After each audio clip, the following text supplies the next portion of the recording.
Well, hello, Holiness class. We're back at it again. We're going to try to wrap up the hair issue and move into some other topics as well. But we want to go ahead and get started and pick up where we left off last time. Paul says, verse 5, but every woman that prayeth or prophesieth with her head uncovered dishonors her head, or dishonoreth her head, for that is all one as if she were shaven.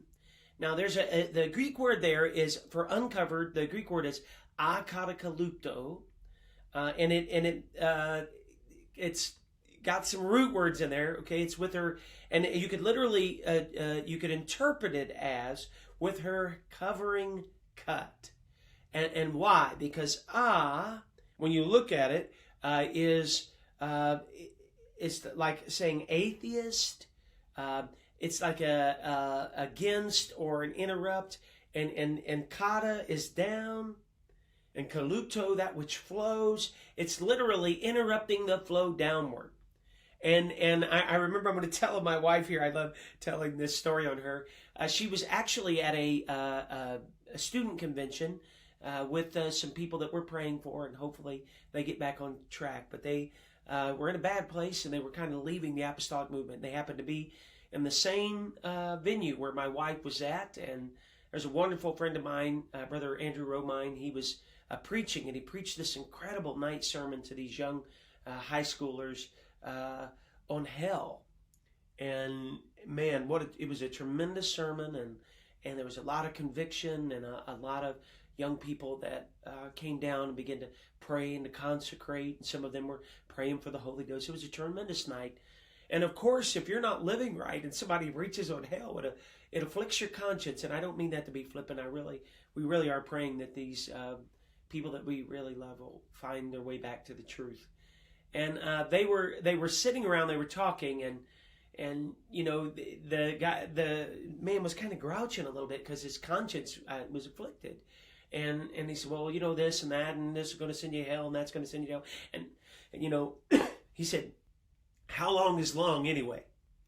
And my wife, who's sweet and wonderful and lovely, just spits out with it. She says, it's akatakalupto, and that means to interrupt the flow downward. And any way you interrupt the flow downward, that means it changes your hair. So any interruption, any trimming is it's no longer long hair. And I said, you did not spout Greek at him. And she said, yes, I did. And I was like, I've just wrecked my wife. There she is, spouting Greek at people. But the beauty of the King James language is that it's wonderful, it's clear, but sometimes the Greek can sharpen some of these arguments to a razor's edge. And that is a beautiful thing. I hope some of you students will enjoy language and get to dabble in it a little bit and have a lot of fun sharpening some of the things from the Bible. So he's literally saying to interrupt the flow downward, akatakalupto, or you ready, to cut her hair disgraces or dishonoreth her God. And again, the word, there it is. I took it from the Greek and transliterated it into English letters for you. Akatakalupto, it means to interrupt the flow downward. And katakaluptai or katakalupte is Paul's word for uncut hair covering. Kata, down, kalupto, that which flows. And again, it's not just length. Because maybe God could have flipped it the other way. Guys had the long hair and women had the short hair. But you ready? The glory is in the submission to God's will. It's not just about the length of your hair. It's about obeying and not obeying.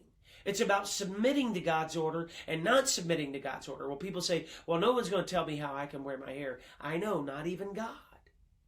And the chaos and the rebellion in our culture has so mixed the sexes so already that now we're seeing this kind of catastrophic fallout. Now, we're going to do a little historical thing because we got to do this. If you go over, like I know Brother Brown used to take some trips, take some students over to Greece, and they would travel around, and I know I think George and Pedigo was on a trip one time over, and they were talking with this wonderful lady. She was a nun. And she was saying, yes, and Paul in Corinthians, and remember about the veils. That's because these harlots would be in the Corinthian culture, and if they had terribly short cropped hair, and they had to wear a covering. That way they weren't associated with that type of thing. And again, it's just not true. And that's an argument, even the lady that was doing it, that she's a Catholic nun. No wonder she's saying that, because that's Catholic doctrine for women to wear veils. But here's the thing, Corinthian women did not wear veils in some type of mandatory way. It's like the church ladies with hats. You can wear a hat, but you're not required to. So there was no standard in the culture at all for women to wear veils. Now, how do you know that, Brother Kilmon? Well, when we look at Kittle's commentary, and I have it, let's see, you can see it. I think I've got it up there. Let me see if I can pull it up. There's Kittle's right there. It's a multiple volume set, and it's volume 3. It's a detailed look at language, and from 561 to 563 you can get these notes. He says it is quite wrong that Greek women were under compulsion to wear a veil in public. They could, like, keep the sun off your head that day. If you want to wear a nice looking hat, that's fine. But you ready? He says that to try to say that they were under compulsion is absolutely wrong. So you just have to tell people, now you're just looking for a way to get out of preaching that women should have uncut hair. Forget that. And acknowledge what Kittles and R.C. Sproul and A. Phillips Brown and all these other denominational ministers and theologians. And by the way, Kittles is like a massive work that's done a ton of historical research on how those Greek words were used. And when they say they were not under compulsion to wear a veil, veiling was not a general custom. It was Jewish. And by the way, it was Jewish men who prayed with their head covered, not even women. So you just have to say you're wrong on that issue. All right, so what that means is all the archaeological evidence, I know that's behind the picture a little bit, forgive me for that. All archaeological evidence show that at that time in Greek culture, they did not wear veils. And it's like, well, how do you know that? Even the NIV footnote rendering, again, and as liberal as they are, they say with no covering of hair on her head. So this is about hair. And so later, and here's where you have to tell them, you ready? Greek women did, but that was under Catholicism. There's no wonder the little nun who's given the little historical thing is going to argue for that. But that's later under Catholicism. And like we have some wonderful, and you have to be really patient, go slow, try to be kind, but we have some wonderful Hispanic apostolics that think some of their girls have to wear a veil, and they'll have a little thing on the back of their head, or they'll have a large thing on their head, and they think you have to have uncut hair and the veil. Well, it's not going to hurt them to wear the veil. It's not required, as long as they have uncut hair as well. And so go patient. You can be patient with them. But the reason that they have those is candidly because they came out of Catholicism. Okay? And they're still running. And so I'm going to point it out again. The NIV, even, and I know I'm being a little pointed here, and you can disagree with me on, but the NIV's commentary, it's a thought for thought. It interprets. It doesn't give you every word. And the Bible says that man shall not live by bread alone, but every word that proceedeth out of the mouth of God. You need every word in your translation. That's why the NIV does some beautiful things with Proverbs, by the way, but that's interpretation, not translation. All right, so you need a word-for-word translation. Right, so even the NIV, though, as liberal as it is in that approach, says akatakalutas is with no covering of hair on their head. And their interpretation of that Greek word is right. Okay, which is a powerful admission. You can say, look, even the NIV gets this. Why can't you get this? It's because sometimes apostolics want to give up things because they think they're going to reach people. Sometimes apostolics are backsliding. They're looking for a way out. And then sometimes there are good people that just have never been taught. So you teach. And my God, if the Lord has provided even in the NIV a good way forward, why wouldn't you say that? Say, look what the Lord has done. Even the liberal NIV admits we're right. All right, so let me give you a little historical research. This is important. Michael Marlowe has a great little customs, Bible Manners and Customs book. And it's worth owning, or at least keeping this in your notebook for this admission. All right, he says, on head covering customs of the ancient world. That's what his study is on that section, an illustrated survey. He says, I'm going to look at head coverings in the ancient world, and that's what his book is about. He says, now catch the details, because these archaeological details and historical biblical details in terms of customs show that our interpretation of 1 Corinthians 11 is right.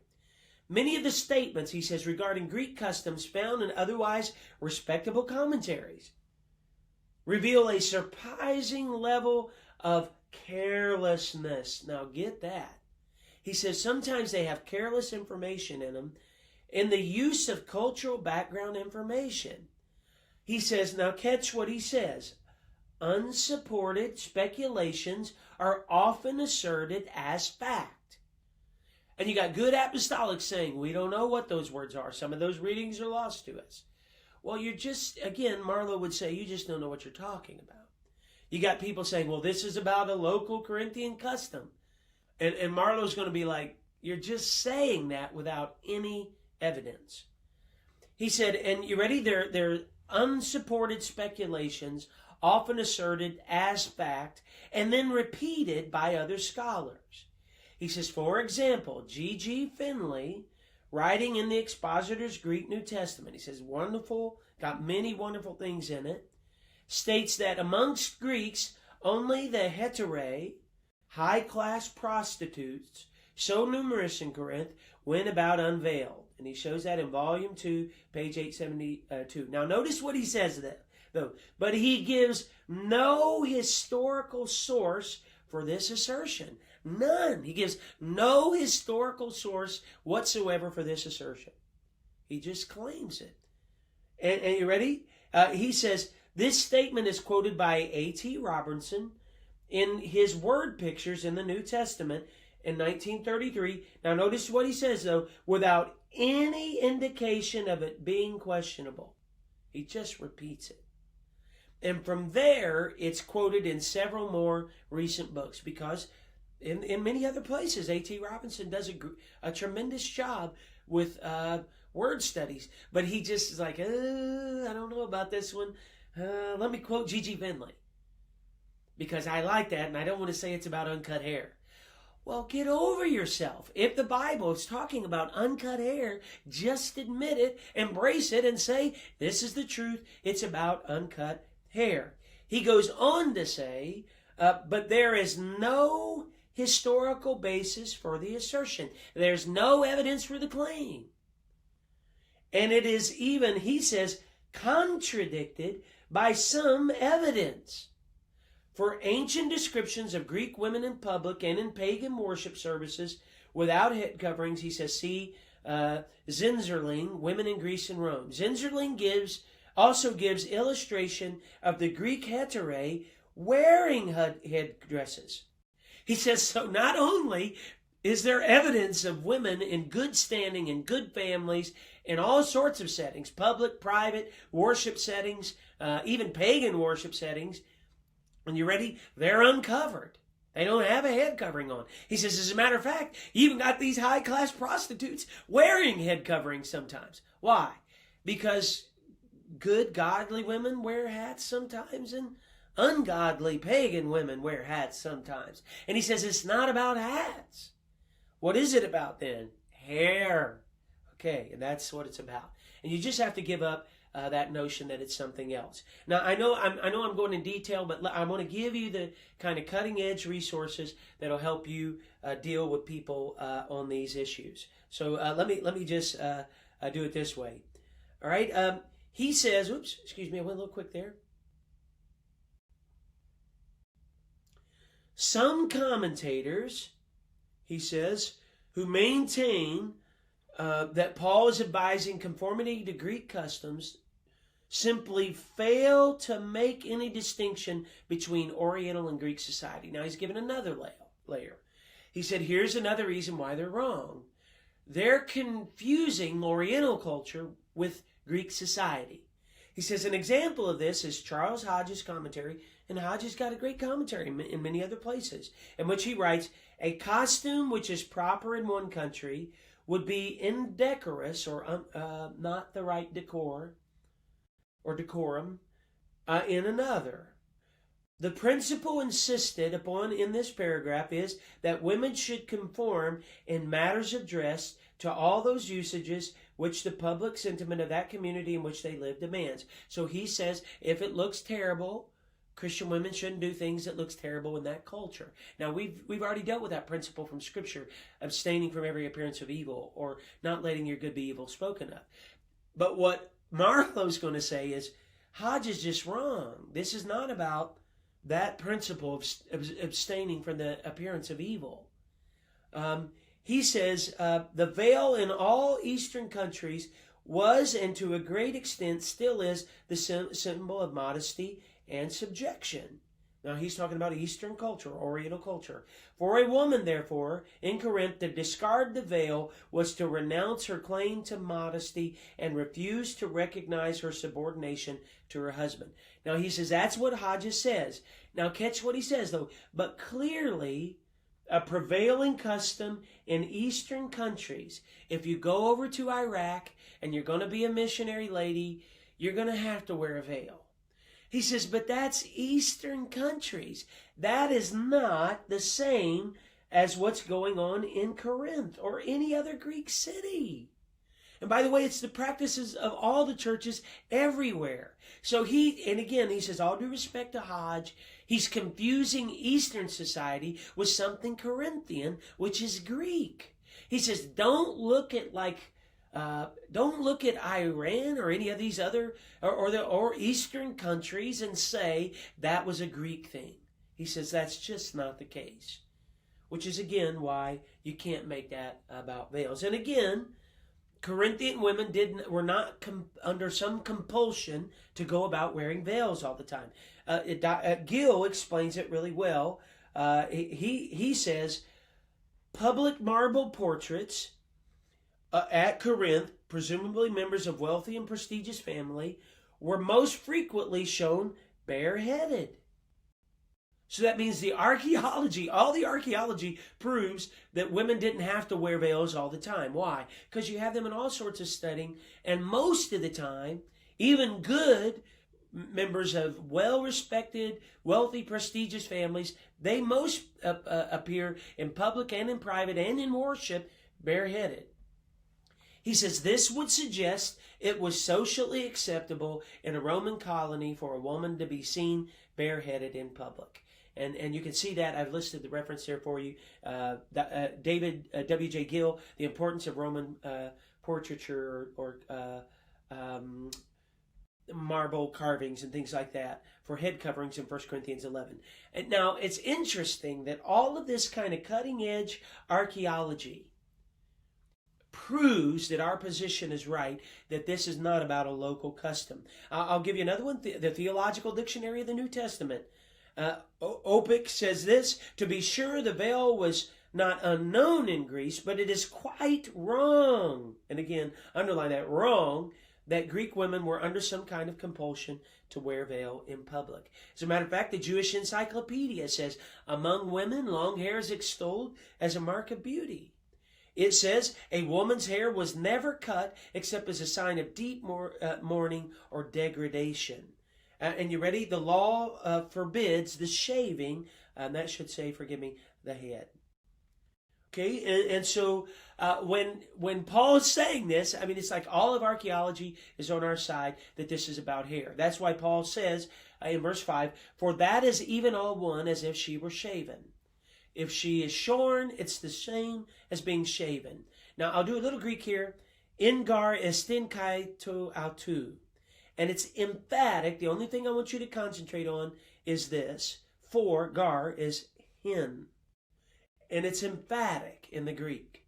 It's like in John 10:30, I and my Father are one. Hin, the Greek word there.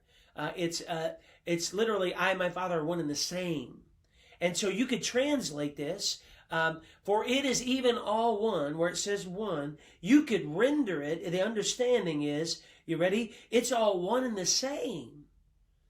because it's emphatic. If she clips it, shorn is to clip. If she clips it, it's all one and the same as if she was shaved like me today.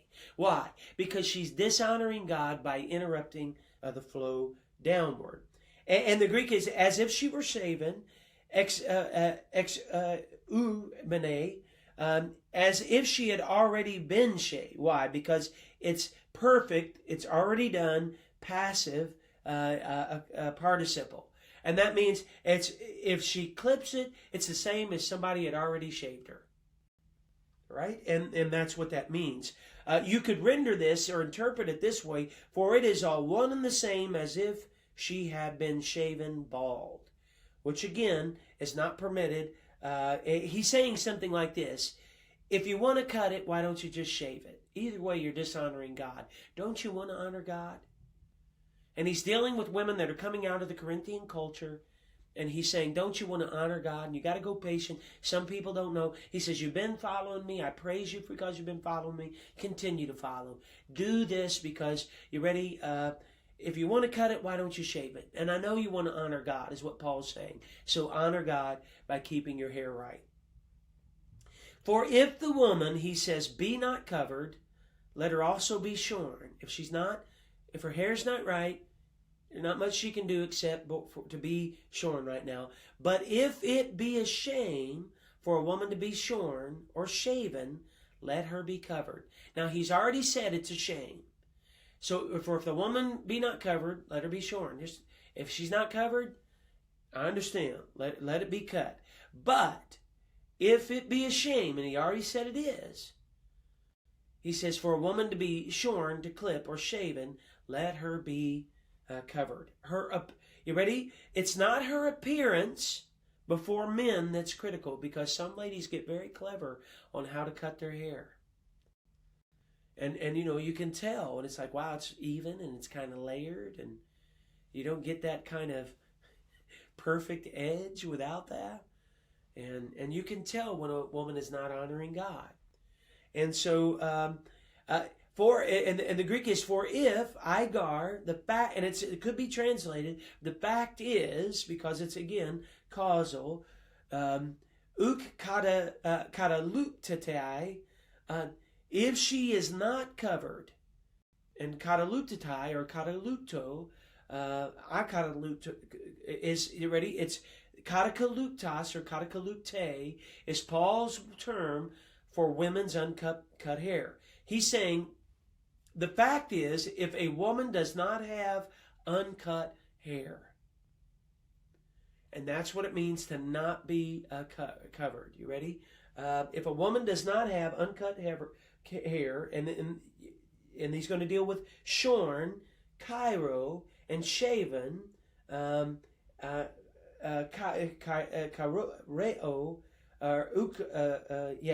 we'll leave that alone and look at that in just a second. I think it's on the next slide.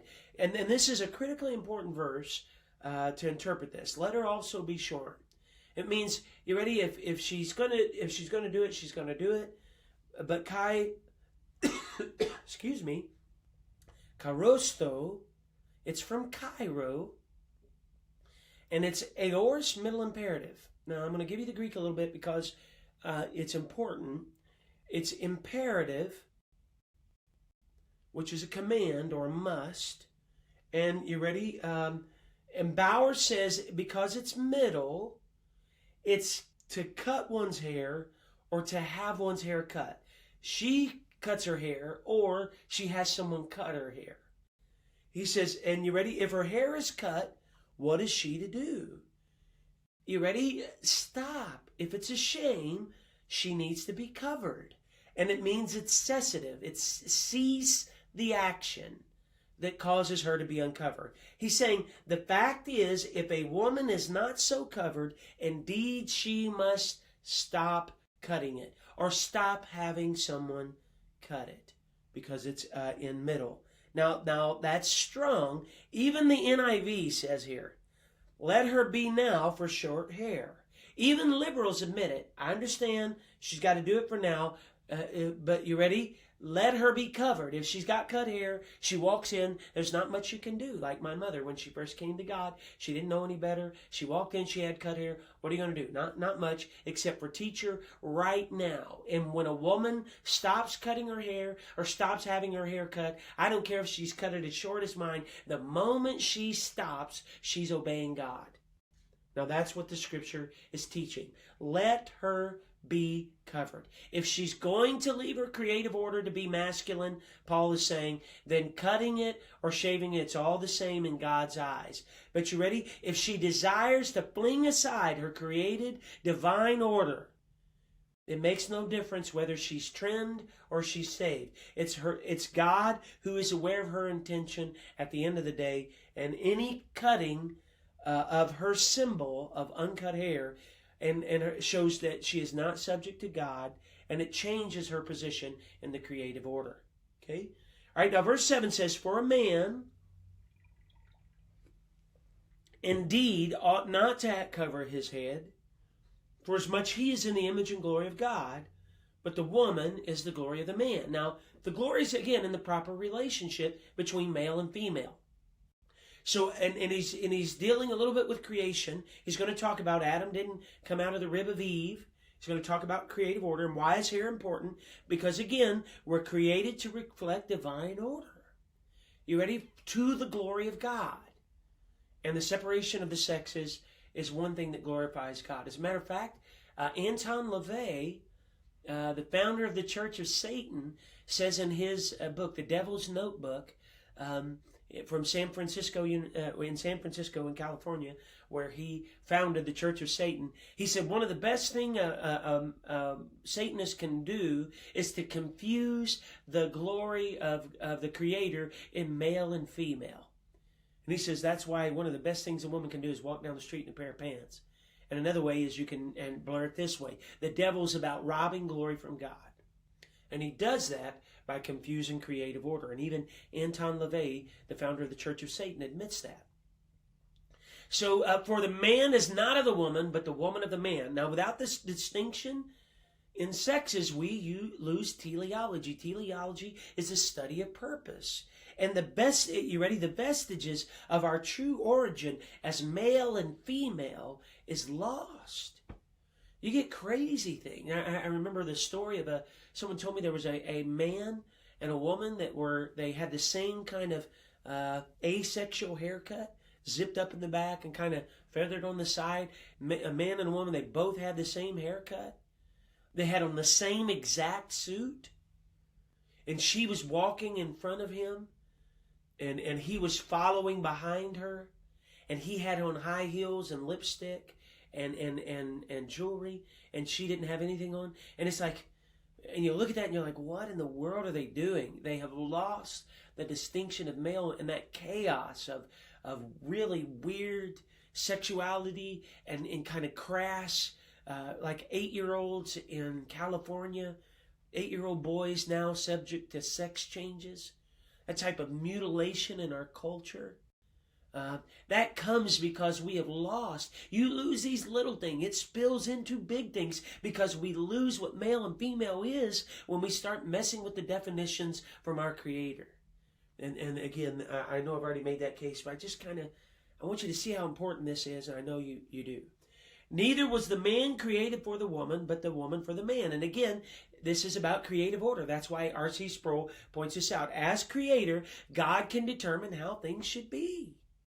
You ready? Her glory is represented in her being woman. And all the guys should say amen, right? Because that's glorifies God, and it's wonderful, and it's right. And if she tries to be a man, that glory is going to be confused. You ready? In the blurring of the sexes and the chaos in our culture and the lack of peace within the life of an individual. You can say to a transgendered person, is your body truly in conflict with itself? No, and that's how we get to that confusion.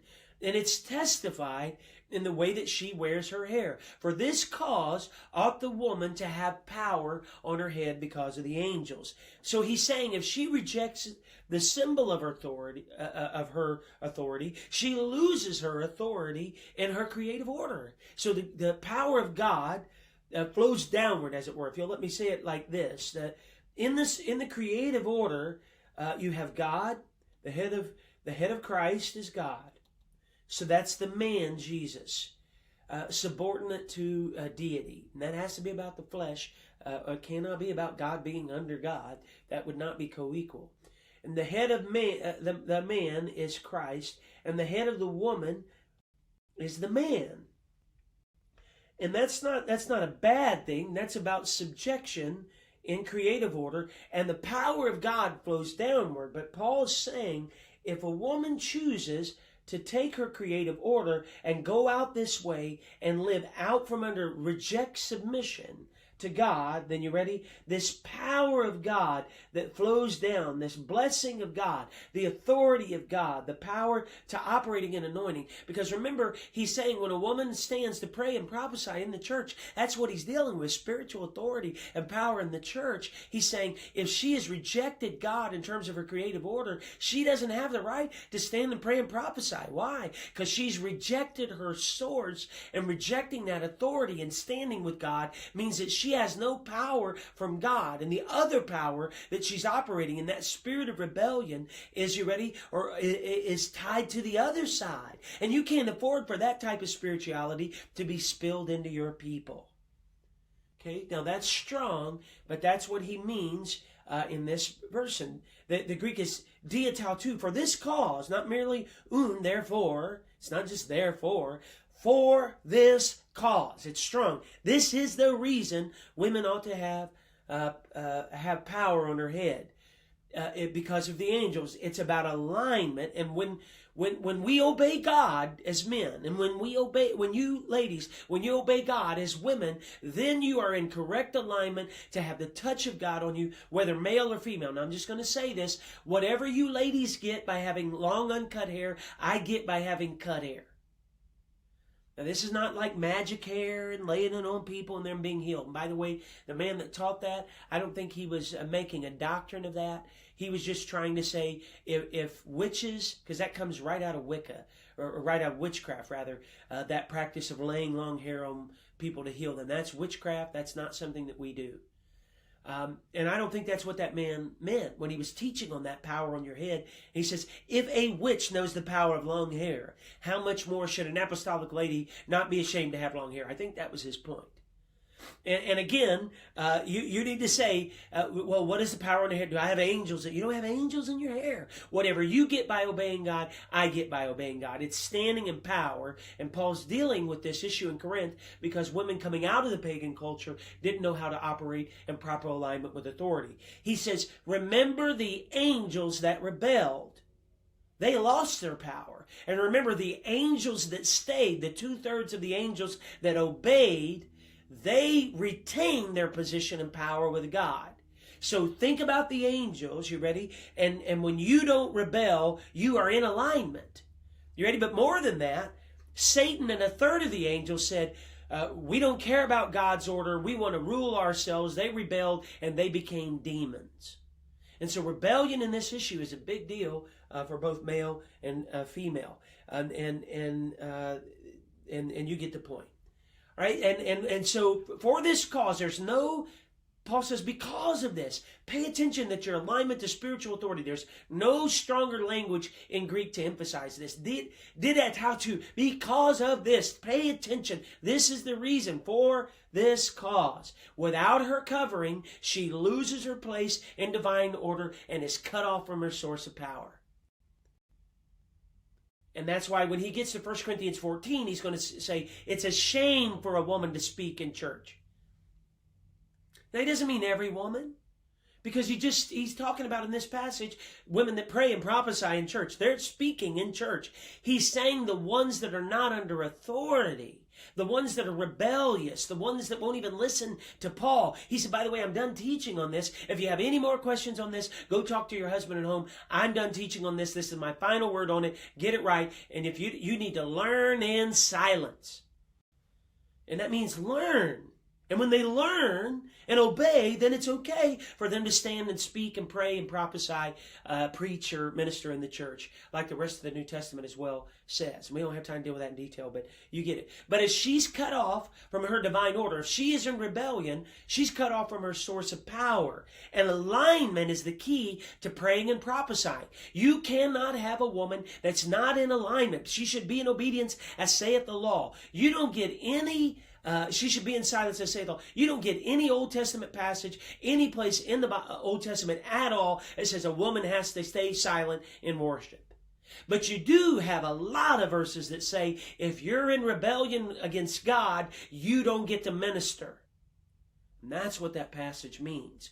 So I don't care who it is, if she's not willing to embrace her biblical, and again, now we're not talking about seekers, people that don't know yet. Teach them, explain, show them what to do, and they will follow. But rebellious women, I have to be strong here, rebellious women that have no love for holiness, that do not want to align with God because they want to look like the world instead of following Paul as he follows Christ and embracing the apostolic tradition that's taught in all the churches of God at that time. If a woman's not willing to have uncut hair, she should not pray, she should not prophesy, she should not sing in our churches, she should not preach in our churches, she should not teach in our churches until she learns in obedience. I don't care whose daughter it is, it's wrong. And why? Because for this cause, because she's cut off from her power, and that's another spirit that's working in the church. And you cannot afford to open up your pulpits of influence to another kind of spirit to start saturating in your church. And I'll just tell you that the organization I grew up with they went down that road where they're like, well, we're still going to teach holiness, but we're going to let Sister So-and-so sing. We're going to let them get up there. And now almost that entire organization has left holiness. Don't think it can't happen in the UPC. Don't think it can't happen in the ALJC. Don't think it can't happen in the WPF or the UAC of JC or the First Church of Jesus Christ, all the organization, or even in the good independent churches. It can happen in any church that starts rejecting God's authority. Right? So I know I'm being strong, but Paul's being strong. And there's no other, I can't be too strong because that's the strongest language in Greek on this issue. Now he says in verse 11, nevertheless, neither is the man without the woman, neither woman without the man in the Lord. And now what he's saying is there are pitfalls and consequences for both sexes outside of their creative order. So neither is the man without the woman. Every one of you men have a mama. And so neither is the woman without the man. You ready? You got a daddy. And so we can't live without the other sex. We can't, as a matter of, man, there's so many beautiful things I wish I could say today.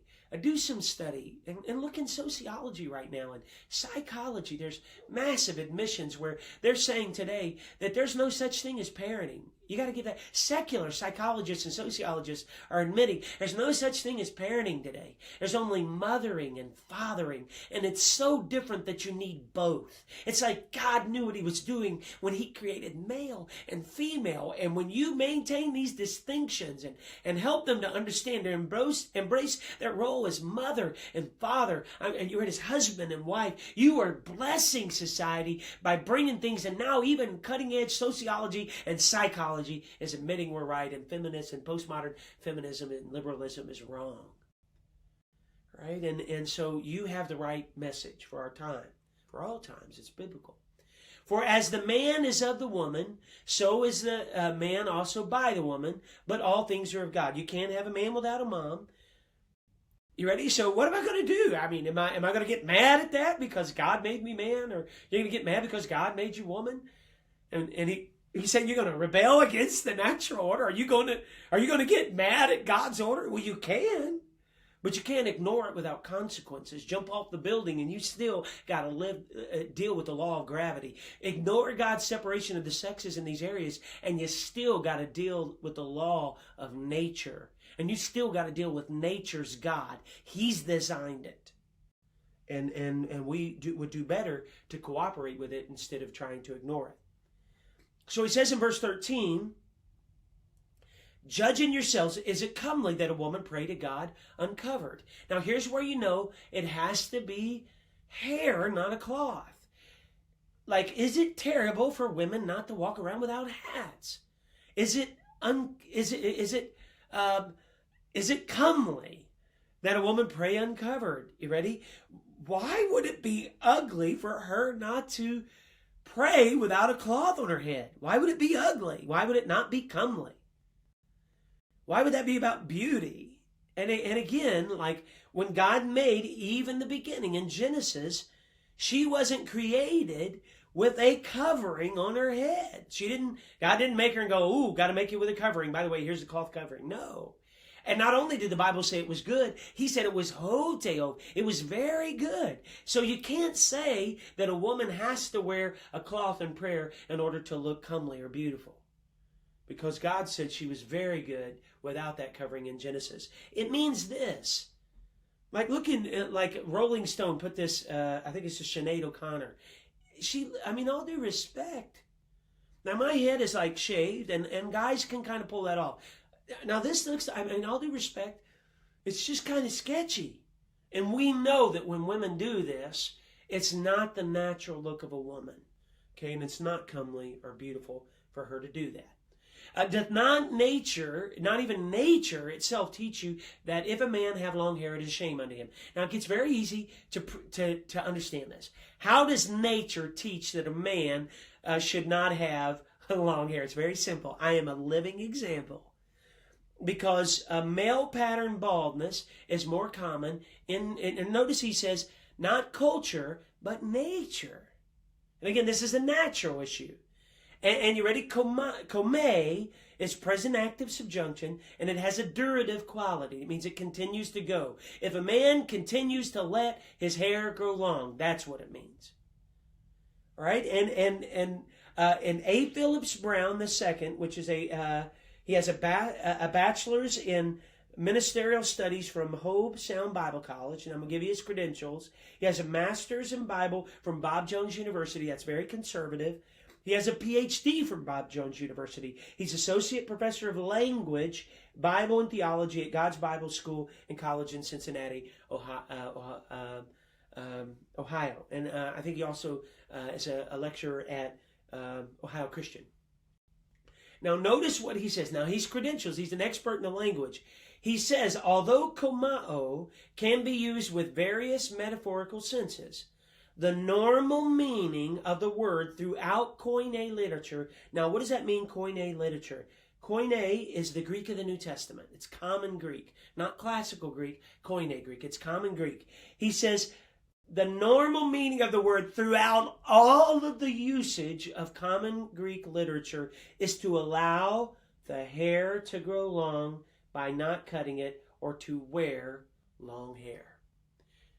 Now, I'm just saying, now you've caught what I'm doing here. There is a lot of people that are making massive cultural admissions today. And you ready? Paul says, and I know I just got a couple minutes here, it is a shame unto him. Now, what does shame mean? The Greek word atima means dishonor or disgrace. It's the same thing, and you could interpret it this way. Even nature teaches you, doesn't it, that it is a disgrace for a man to allow his hair to grow long. It's the same kind of understanding in Romans 1, where it says it is a shame that they work this which is unseemly, and they're given up to vile affection. It's the same Greek word, vile. And do you want to be named as vile? And it's Romans 1, vile affections. That's dealing with homosexuality. And it's the same word. Why?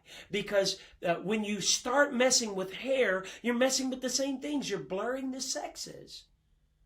And then the last verse we'll do today. But if a woman have long hair, it is a glory to her, for her hair is given to her for a covering. And the Greek is plain. Kome, like komao, is universally used. It means to allow the hair to keep growing. That means it's an uncut, is what it means. It's verb tense. It's durative, just like the other one. A man has to continue to interrupt the flow down on him. You ready? And she has to continue not to interrupt the flow downward. And that's a durative quality. So to grow and to cut are antithetical actions. And diditai autou, it's given to her to have uncut hair. It's not given to him. Okay? Only women are given the right to have uncut long hair. And you can see that. And we'll start there next time because it's given to her for a covering. And we'll start there next time. Oh, we're almost done. Let me go ahead and wrap up. Forgive me for this. I'll go a little long, and I'll be a little short in one of the next lectures. You ready? And it's given to her for a covering. It's not given to him. And the Greek is anti-parabolane. You ready? And anti, think here like anti-Christ. And I'll do this Christos. For those who are going to watch this later that don't know, I'm not Xing out Jesus. That's the Greek word Christ. So Antichrist. That means against Christ or instead of Christ. And what Paul is saying is, because her long hair serves as her veil or as her covering or as her glory. Oh, there it is right there. Like anti instead of Antichrist can mean against or instead of Christ. It means her long uncut hair is given to her instead or in place of a covering. And you can see that in Art and Gingrich in their lexicon. And I know people are going to be like, oh, I can't believe you said that. And you're going to get triggered. And don't do that. And Paul says, but if any man seem contentious, we have no such custom, neither the churches of God. Now what does he mean by that?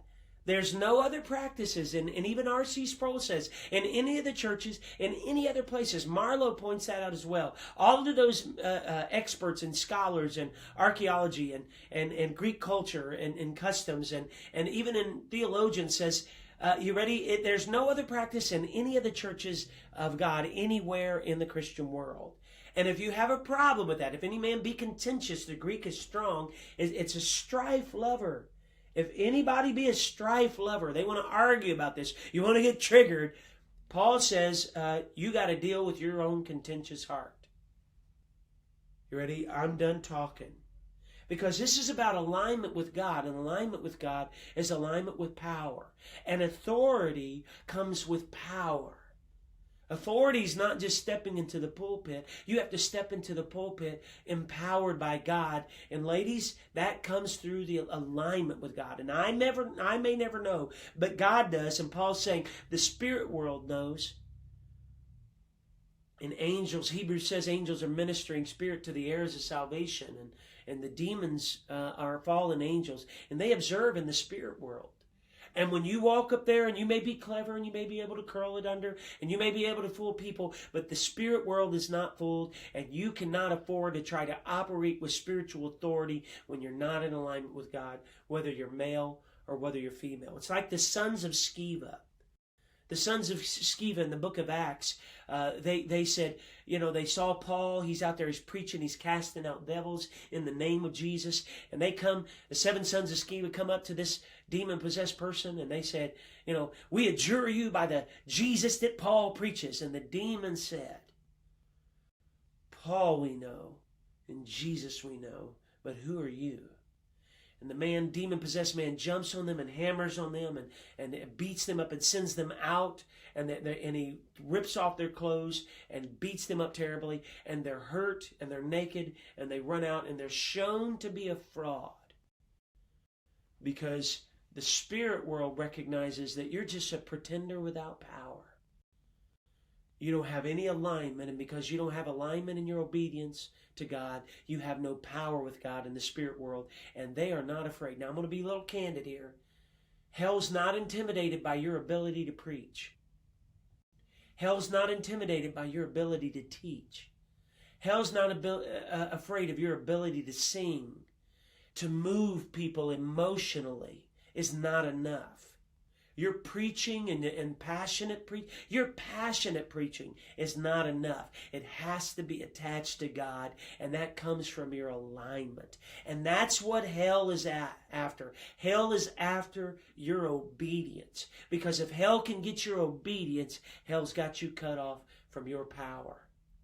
That's why Hebrews chapter 1, 13 and 14 says, But to which of the angels said he at any time, sit at my right hand until I make thine enemies thine footstool? That's speaking about the man Jesus. Are they not all ministering spirits, sent forth to minister for them who shall be heirs of salvation? So some of you need to understand that God uses the spirit world, that when we pray, we don't command angels.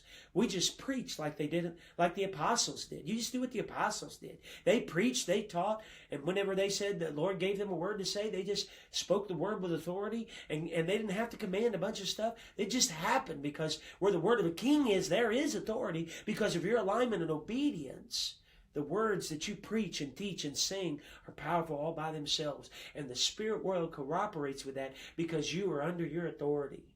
And you need to say, don't try to get me out of my alignment with creative order.